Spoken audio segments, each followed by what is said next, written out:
I've been here a bajillion times and I never saw that trail with that sign. It's so cute.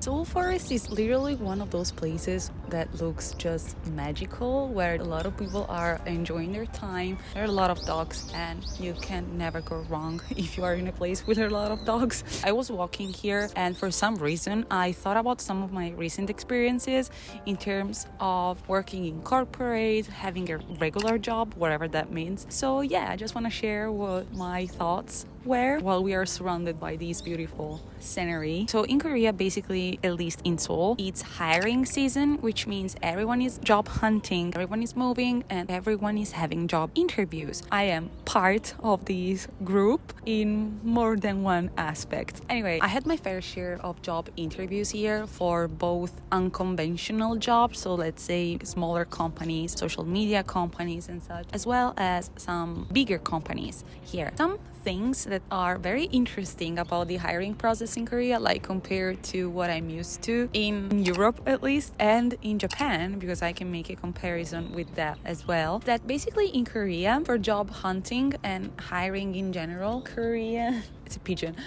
and Korean companies are more focused on websites like Saramin, People in Job, and Jobs Korea, I think it's called, rather than Indeed or LinkedIn. You can find jobs on there as well, but a lot of listings are not on Indeed or LinkedIn, but rather on these other websites. Anyway, the thing that is very standard in Korean companies is that you have to put the information related to your MBTI. I don't know if it's something that recently has been a thing, even for Europe or other parts of the world, but at least when I was job hunting in Europe and in Japan, it was not a thing at all. Like, it was not required, not asked, no one cared. But in Korea, it's different. It's literally on the Saramin website and People in Job website, and even the hiring, like the management, when you pass your first application, they just ask you a bunch of questions and to do some mock whatever you're applying for, as well as the MBTI test. It's literally something that the recruiter is looking for when they're looking for someone for a job. It's literally part of the process. And some of these websites have an app as well, and it's such a thing here that when you're signing up and putting your information, you are required to put your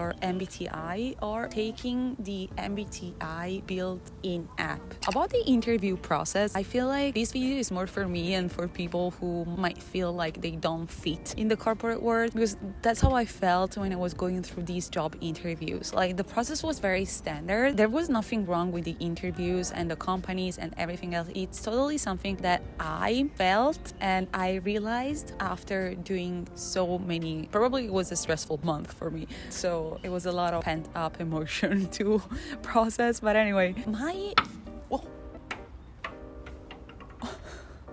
oh my god, what if he falls on my head? Oh no.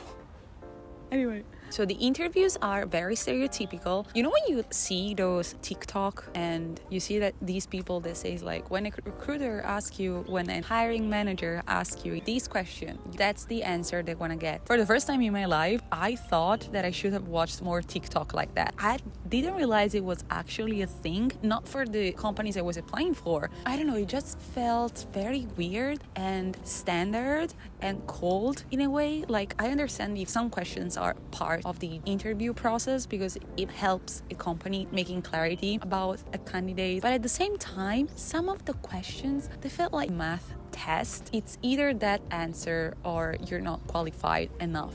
You're not really caring about the person you're interviewing right now. You just care about whether this person is checking everything you got on your checklist, which is fair enough. I understand. But at least in my case, it was not the first approach with the company. Before even getting to the interview stage, besides the back and forth that you usually have with emails, I had to present a simulation of a bunch of stuff, as well as my MBTI. So in general, it's not the first approach you have with someone. So once I meet these people, I would expect to be asked something more, not personal, but that doesn't sound like a math exam. I don't know how to explain that. I'm sure that if you're being through a lot of job interviews, you might relate in some way, but I don't know, I just felt like I was not being tested on my skills or whatever. I was just I don't know, it was something that really rubbed me off the wrong way, and I'm not blaming anyone for that. I'm just saying that this really helped me understand I just don't speak corporate, and I'm not made for the corporate world. It just felt like a very fake formula. Oh my god, that dog is so cute. It just felt like a very weird fake formula that at this point anyone could pass as long as they knew the answer. So why are you looking for people who just need to give you the right answer even if they're not qualified enough for the job? That's what I don't understand, really. It was extremely draining, like mentally draining for me. I was like, oh my god, please stop. I don't want to do this anymore. It's so draining, and I know it's like this for everyone. I'm not saying my experience was special. I'm just sharing my experience precisely because I know that a lot of people go through this, and I just want to say that I am with you. I empathize with all of you. I know what you're going through. You're not alone in this. Hang in there. You can do it. Anyway, all this pressure and trials and just interacting with people in actual stereotypical corporate made me really understand that, first of all, I don't speak corporate, like I said. Second thing is that I'm not really made for the corporate world, like not the companies I was applying for. I can work for them. Like, granted, I have done my fair share of jobs I didn't like, and I did a great job, because just because I don't like working somewhere doesn't mean that I have to do a shitty job and just put pressure on coworkers.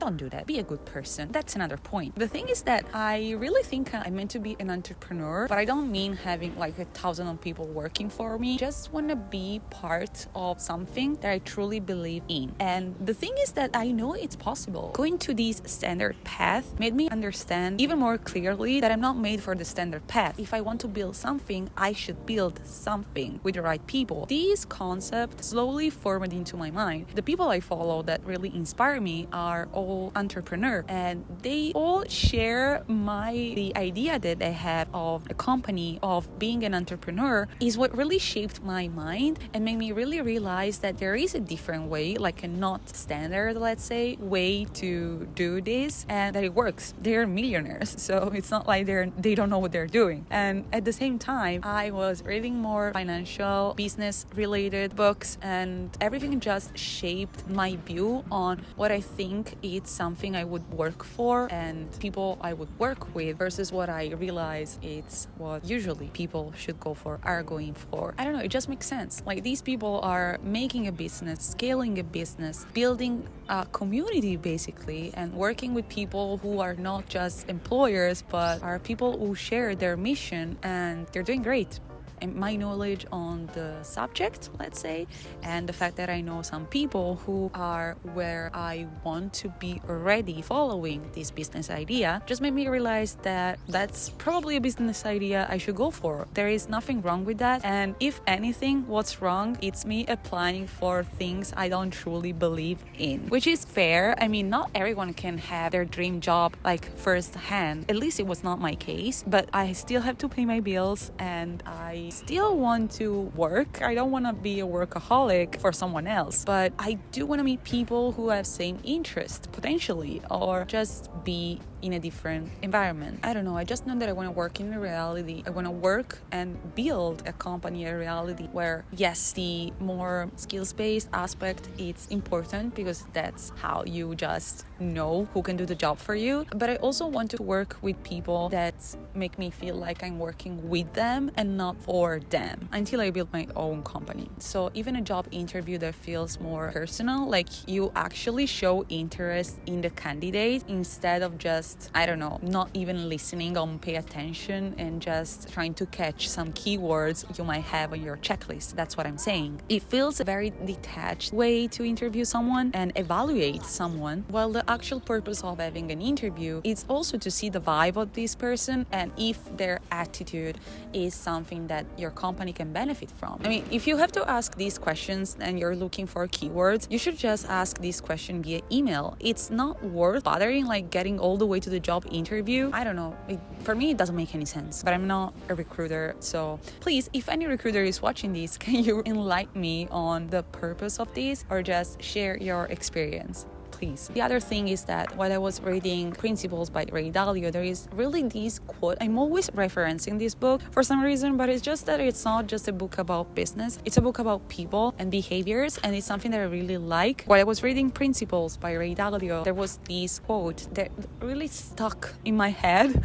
It's like there are people who are working for a paycheck and people who are working for a mission, and people who are working for a mission are the type of people he wants to be surrounded with. And I was like, yes, that should be the goal with everything in life, not with just job. You're spending energy and time with these people, so they better be a good fit. Anyway, that was my thoughts. Well, these were my 2 cents on this situation, and that's it. That's all I wanted to share, my thoughts as someone who have been through job interviews, is still going through job interviews, as well as trying to start their own business. So yeah, the future looks pretty interesting for me, and I feel like if I came to this realization by going through a lot of annoying situations, I feel like there will be someone else who's going through the same. So we're sharing this experience. I just wanted to share these because I feel like there are a lot of people, I mean, at least me, even I felt so bad for not liking this kind of job for a long time, until I realized that not liking this kind of job doesn't mean that you don't like any job. It just means that you need to find something else worth spending time and energy for, which might not be working for someone else. But if it's working for you, you have to understand how to build more discipline and go for what you want. A lot of people do that, so you can be just another person doing that, especially in this economy.